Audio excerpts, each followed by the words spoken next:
Hi friends, welcome back to my channel. ಇವತ್ತು ಹೇಗಿದ್ದೀರಾ? ಎಲ್ಲರೂ ಚೆನ್ನಾಗಿದ್ದೀರಾ ಅಂದ್ಕೊತಿದ್ದೀನಿ. ಹಾಗಾದರೆ ನೋಡಿರಿ, ನಾನಿವತ್ತು ನಿಮ್ಮ ಜೊತೆ ಶೇರ್ ಮಾಡ್ತಿದ್ದೀನಿ ನಮ್ಮ ಉತ್ತರ ಕರ್ನಾಟಕದ ಸ್ಪೆಷಲ್ ಅವಲಕ್ಕಿ ಚೂಡ ಹೇಗೆ ಮಾಡೋದು ಅಂತ ನೋಡ್ರಿ ಎಷ್ಟು ಚೆನ್ನಾಗಿ ಬಂದಿದೆ. ನೋಡಿದ್ರೇ ಬಾಯಲ್ಲಿ ನೀರು ಬರ್ತಾಯಿದೆ. ತುಂಬ ಕ್ರಿಸ್ಪಿಯಾಗಿ ಹೇಗೆ ಮಾಡೋದು ಅಂತ ನೋಡ್ಕೊಡ್ರಿ. ಅಷ್ಟೇ ರುಚಿಯಾಗಿರುತ್ತೆ. ಕೆಲವೊಂದು ಸರಿ ನಾವು ಅವಲಕ್ಕಿ ಮಾಡಬೇಕಾದ್ರೆ ಹಲ್ಲಲ್ಲಿ ಸಿಗುತ್ತೆ ಅಂತ ಹೇಳ್ತೀವಿ, ವೇಪರ್ ಅವಲಕ್ಕಿ. ಆ ಥರ ಆಗದೇ ಬಾಯಲ್ಲಿಟ್ಟರೆ ಕರಗುವಂತಹ ನೋಡಿರಿ ಎಷ್ಟು ಕ್ರಿಸ್ಪಿಯಾಗಿದೆ ಅಂತ ತೋರಿಸ್ತಾ ಇದ್ದೀನಿ ನಾನು. ಸ್ವಲ್ಪ ಹಿಂಗೆ ಮಾಡಿದ್ರೆ ಸಾಕು ನೋಡಿರಿ, ಎಲ್ಲ ಕರಗೋಗ್ಬಿಡುತ್ತೆ. ಅಷ್ಟು ಚೆನ್ನಾಗಿರುವಂತಹ ಅವಲಕ್ಕಿನ ಹೇಗೆ ಮಾಡೋದು ಅಂತ ನೋಡ್ಕೊಳ್ರಿ. ಇದ್ರ ಜೊತೆ ನಾವು ಸಾಯಂಕಾಲ ಟೀ ಕುಡಿಬೇಕಾದ್ರೆ ಅಥವಾ ಬೆಳಗ್ಗೆ ಬ್ರೇಕ್ಫಾಸ್ಟ್ ಮಾಡಬೇಕಾದ್ರೆ ಎಲ್ಲದಕ್ಕೂ ನಾವು ತಿನ್ಬೋದು ಇದನ್ನು. ಹಾಗಾದರೆ ಹೇಗೆ ಮಾಡೋದು ಅಂತ ಕ್ವಿಕ್ಕಾಗಿ ನೋಡ್ಕೊಂಬನ್ನಿ. ವಿಡಿಯೋ ರೆಸಿಪಿ ಇಷ್ಟ ಅನಿಸಿದರೆ ನಮ್ಮ ಚಾನಲ್ಗೆ ಸಬ್ಸ್ಕ್ರೈಬ್ ಮಾಡಿಕೊಳ್ರಿ. ಬೆಲ್ ಐಕಾನನ್ನು ಪ್ರೆಸ್ ಮಾಡಿ ವಿಡಿಯೋನ ಸ್ಕಿಪ್ ಮಾಡಿದೆ ನೋಡಿ, ಸಪೋರ್ಟ್ ಮಾಡಿ. ಇಲ್ಲಿ ನೋಡಿರಿ, ನಾನು ಒಂದು ಅರ್ಧ ಕೆ ಜಿಯಷ್ಟು ಪೇಪರ್ ಅವಲಕ್ಕಿನ ತೊಗೊಂಡಿದ್ದೀನಿ. ಇದನ್ನು ನಾನಿಲ್ಲಿ ಬಿಸಿಲಿಗೆ ಒಣಗಿಸಿ ತೊಗೊಂಡು ಬಂದಿದ್ದೀನಿ. ಅಂದರೆ ಸ್ವಲ್ಪ ಕ್ರಿಸ್ಪಿ ಆಗುತ್ತೆ ಬಿಸಿಲಿಗೆ ಒಣಗಿಸಿ ಮಾಡಿದ್ರೆ. ಇಲ್ಲ ಅಂದರೆ ಬಿಸಿಲಿಲ್ಲ ಒಣಗಿಸೋಕ್ಕಾಗಲ್ಲ ಅನ್ನೋರಿಗೆ ಇನ್ನೊಂದು ಟಿಪ್ಸ್ ನಾನಿಲ್ಲಿ ಹೇಳ್ತೀನಿ ವಿಡಿಯೋದಲ್ಲಿ. ಈಗ ನೋಡಿರಿ, ಇದು ಒಗ್ಗರಣೆಗೆ ಇಲ್ಲಿ 2 ಗಡ್ಡೆ ಬೆಳ್ಳುಳ್ಳಿ, ಸ್ವಲ್ಪ ಕರಿಬೇವು ಮತ್ತು ಪುಟಾಣಿ, ಒಣ ಕೊಬ್ಬರಿ ಮತ್ತು ಶೇಂಗಾನ ತೊಗೊಂಡಿದ್ದೀನಿ. ಬೆಳ್ಳುಳ್ಳಿನ ಈ ಥರ ಜಜ್ಜಿಬಿಟ್ಟು ತೊಗೊಳ್ರಿ, ಆವಾಗ ಒಗ್ಗರಣೆ ತುಂಬ ಚೆನ್ನಾಗಿ ಬರುತ್ತೆ. ಇಲ್ಲಿ ಒಂದು ಕಡಾಯಿನ ಬಿಸಿ ಮಾಡೋಣ. ಇವಾಗ ಒಗ್ಗರಣೆ ಮಾಡೋದಕ್ಕೆ ಇದಕ್ಕೆ ಒಂದು 3 ಟೇಬಲ್ ಸ್ಪೂನಷ್ಟು ಎಣ್ಣೆನ ಹಾಕ್ತಾಯಿದ್ದೀನಿ. ಎಣ್ಣೆ ಚೆನ್ನಾಗಿ ಬಿಸಿ ಆಗಲಿ, ಆವಾಗ ಬೇಗ ನಾವು ಒಗ್ಗರಣೆನ ಮಾಡ್ಕೋಬೋದು. ಈಗ ಇದಕ್ಕೆ ಫಸ್ಟು ನಾನು ಶೇಂಗಾ ಬೀಜನ ಹಾಕ್ತಾಯಿದ್ದೀನಿ. ಎಣ್ಣೆ ಕಾದಿದೆ. ಫಸ್ಟು ಶೇಂಗಾನ ಹಾಕಿ ಫ್ರೈ ಮಾಡಿಕೊಡ್ರಿ, ಯಾಕಂದರೆ ಶೇಂಗಾ ಖಡಕ್ಕಾಗಿ ಫ್ರೈ ಆಗಬೇಕು. ಇಲ್ಲ ಅದು ಮೆತ್ತಗಿದ್ರೆ ತಿನ್ನೋಕ್ಕೆ ಚೆನ್ನಾಗಿರಲ್ಲ, ಟೇಸ್ಟಾಗಿರಲ್ಲ. ಖಡಕ್ಕಾಗಿ ಕ್ರಿಸ್ಪಿಯಾಗಿದ್ದರೆ ಅವಲಕ್ಕಿ ಜೊತೆ ತಿನ್ನಬೇಕಾದ್ರೆ ತುಂಬ ಚೆನ್ನಾಗಿರುತ್ತೆ ನೋಡಿರಿ. ಮಧ್ಯದಲ್ಲಿ ಬಾಯಿ ಸಿಗ್ತಾ ಇರುತ್ತೆ, ಆವಾಗ ಚೆನ್ನಾಗಿರುತ್ತೆ ತಿನ್ನೋಕ್ಕೆ. ಈಗ ಇದಕ್ಕೆ ಒಣ ಕೊಬ್ಬರಿನ ಹಾಕ್ತಾಯಿದ್ದೀನಿ. ನೀವು ಇದನ್ನು ಫ್ರೈ ಮಾಡಬೇಕಾದ್ರೆ ಫ್ಲೇಮನ್ನು ಲೋವಲ್ಲಿ, ನಾವು ಹೈ ಫ್ಲೇಮ್ ಇಟ್ಕೊಂಡು ಫ್ರೈ ಮಾಡಿದ್ರೆ ಹೊತ್ತೋಗ್ಬಿಡುತ್ತೆ. ಚೆನ್ನಾಗಿ ಖಡಕ್ಕಾಗಿ ಫ್ರೈ ಆಗಬೇಕು ಅಂದರೆ ಸ್ವಲ್ಪ ಲೋ ಫ್ಲೇಮ್ ಇಟ್ಕೊಂಡು ಫ್ರೈ ಮಾಡಿಕೊಳ್ರಿ. ನೋಡಿರಿ, ಈ ಥರ ಅಂದರೆ ಚೆನ್ನಾಗಿ ಫ್ರೈ ಆಗುತ್ತೆ, ಹೊತ್ತೋಗೋದಿಲ್ಲ ಜಾಸ್ತಿ. ಆಮೇಲೆ ಕ್ರಿಸ್ಪಿಯಾಗಿ ಫ್ರೈ ಆಗುತ್ತೆ ನೋಡಿರಿ ಎಲ್ಲ ನಾವು ಹಾಕಿದಂಥ ಇಂಗ್ರೀಡಿಯೆಂಟ್ಸು. ಈಗ ಇದಕ್ಕೆ ಪುಟಾಣಿನ ಹಾಕ್ತಾಯಿದ್ದೀನಿ ನಾನು. ಇದು ಏನು ಜಾಸ್ತಿ ಫ್ರೈ ಆಗೋ ಅವಶ್ಯಕತೆ ಇಲ್ಲ, ಯಾಕಂದರೆ ಪುಟಾಣಿ ಮೊದಲೇ ಕ್ರಿಸ್ಪಿಯಾಗಿರುತ್ತೆ, ಫ್ರೈ ಆಗಿರುತ್ತೆ ಆಲ್ರೆಡಿ. ಈಗ ಇದಕ್ಕೆ ಕರಿಬೇವು ಸೊಪ್ಪನ್ನು ಹಾಕ್ತಾಯಿದ್ದೀನಿ ನಾನು.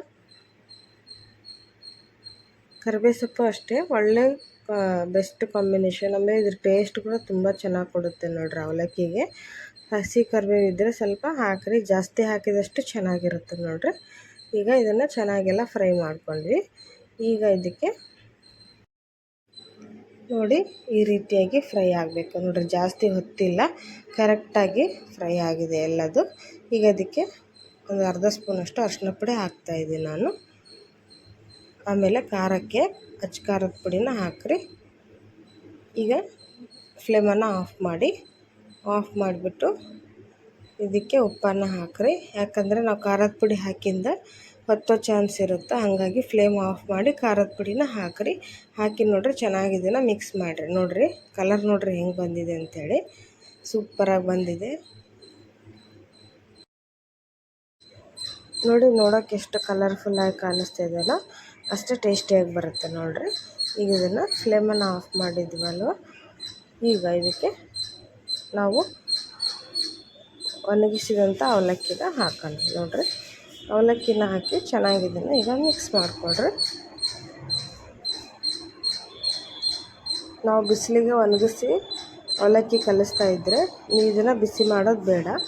ಇಲ್ಲಾಂದರೆ ಇದನ್ನೇನು ಮಾಡಬೇಕು, ಇವಾಗಲೇ ನೀವು ಚೆನ್ನಾಗಿ ಮಿಕ್ಸ್ ಮಾಡ್ತಾ ಒಂದು 5 ನಿಮಿಷ ಇದನ್ನು ಗ್ಯಾಸ್ ಮೇಲೆ ಬಿಸಿ ಮಾಡಬೇಕು ನೋಡಿರಿ ಅವಲಕ್ಕಿನ. ಆವಾಗ ಕ್ರಿಸ್ಪಿಯಾಗಿ ರೆಡಿ ಆಗುತ್ತೆ.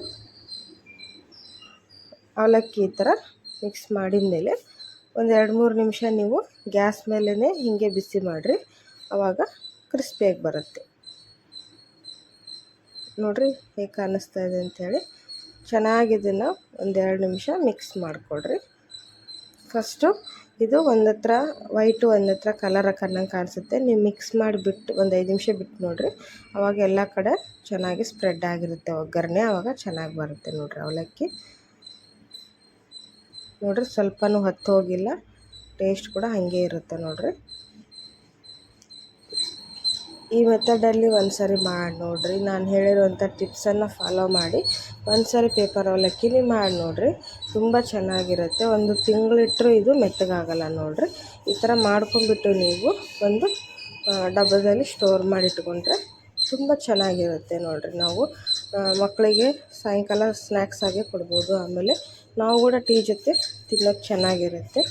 ಈಗ ನಾನು ಲಾಸ್ಟ್ ಇದಕ್ಕೆ ಏನು ಇಂಗ್ರೀಡಿಯೆಂಟ್ಸ್ ಹಾಕ್ತಾಯಿದ್ದೀನಿ ಅಂದರೆ, ಸ್ವಲ್ಪ ತಣ್ಣಗಾಗಬೇಕು ಅವಲಕ್ಕಿ ಎಲ್ಲ ಬಿಸಿ ಇರುತ್ತಲ್ಲ, ತಣ್ಣಗಾದ್ಮೇಲೆ 1 ಸ್ಪೂನಷ್ಟು ಸಕ್ಕರೆ ಪುಡಿನ ಹಾಕ್ತಾಯಿದ್ದೀನಿ. ಇದು ಕೂಡ ಅಷ್ಟೇ ಒಳ್ಳೆ ಟೇಸ್ಟ್ ಕೊಡುತ್ತೆ ನೋಡಿರಿ. ಸಕ್ಕರೆ ಪುಡಿ ಹಾಕೋದ್ರಿಂದ ತುಂಬ ಚೆನ್ನಾಗಿರುತ್ತೆ ಅವಲಕ್ಕಿ, ಸಿಹಿ ಸಿಹಿ ಖಾರ ಖಾರ ತುಂಬ ಚೆನ್ನಾಗಿರುತ್ತೆ. ಈಗ ಸಿಹಿ ಬೇಡ ಅನ್ನೋರು ಸ್ಕಿಪ್ ಮಾಡ್ಬೋದು. ನಾವು ಮಾತ್ರ ನಮ್ಮ ಉತ್ತರ ಕರ್ನಾಟಕ ಕಡೆ ನಾವು ಇದನ್ನು ಹಾಕ್ತೀವಿ.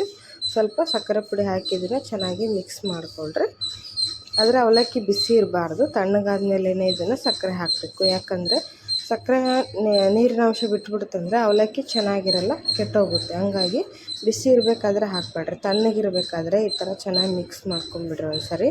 ನೋಡಿರಿ ಹೇಗೆ ಕಾಣಿಸ್ತಾ ಇದೆ ಅಂಥೇಳಿ. ತುಂಬ ಅಂದರೆ ತುಂಬ ರುಚಿಯಾಗಿ ಬಂದಿದೆ. ಒಂದು ಸಾರಿ ನೀವು ವಿಧಾನದಲ್ಲಿ ಟ್ರೈ ಮಾಡಿ ನೋಡಿರಿ. ಈ ವಿಡಿಯೋ ರೆಸಿಪಿ ನಿಮ್ಗೆ ಇಷ್ಟ ಆಗಿದೆ ಅಂದ್ಕೊತೀನಿ ಫ್ರೆಂಡ್ಸ್. ಹಾಗಾದರೆ ಇಷ್ಟ ಅನಿಸಿದರೆ ನಮ್ಮ ಚಾನಲ್ಗೆ ಸಬ್ಸ್ಕ್ರೈಬ್ ಮಾಡಿಕೊಡ್ರಿ, ಬೆಲ್ ಐಕಾನನ್ನು ಪ್ರೆಸ್ ಮಾಡಿರಿ. ಇನ್ನೂ ಹೆಚ್ಚಿನ ವಿಡಿಯೋಗಳಿಗೋಸ್ಕರ ನಮ್ಮ ಚಾನಲಿಗೆ ಸಪೋರ್ಟ್ ಮಾಡಿರಿ. ಆಮೇಲೆ ವಿಡಿಯೋಗೆ ಲೈಕ್ಸ್ ಶೇರ್ ಮಾಡಿರಿ. ನೋಡಿ ಹೇಗೆ ಕಾಣಿಸ್ತಾ ಇದೆ ಅಂಥೇಳಿ. ತುಂಬ ಚೆನ್ನಾಗಿ ಬಂದಿದೆ.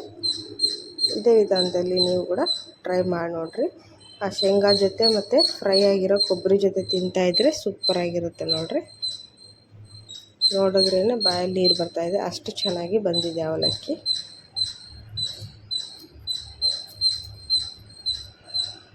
ನೋಡಿ ಇದೇ ವಿಧಾನದಲ್ಲಿ ನೀವು ಒಂದ್ಸರಿ ಟ್ರೈ ಮಾಡಿ ನೋಡಿರಿ. ನೀವು ಟ್ರಿಪ್ಪಿಗೆ ಹೋಗಬೇಕಾದ್ರೂ ಇದನ್ನು ತಗೊಂಡು ಹೋಗ್ಬೋದು. ಈ ವಿಧಾನದಲ್ಲಿ ಮಾಡಿ ನೋಡಿರಿ.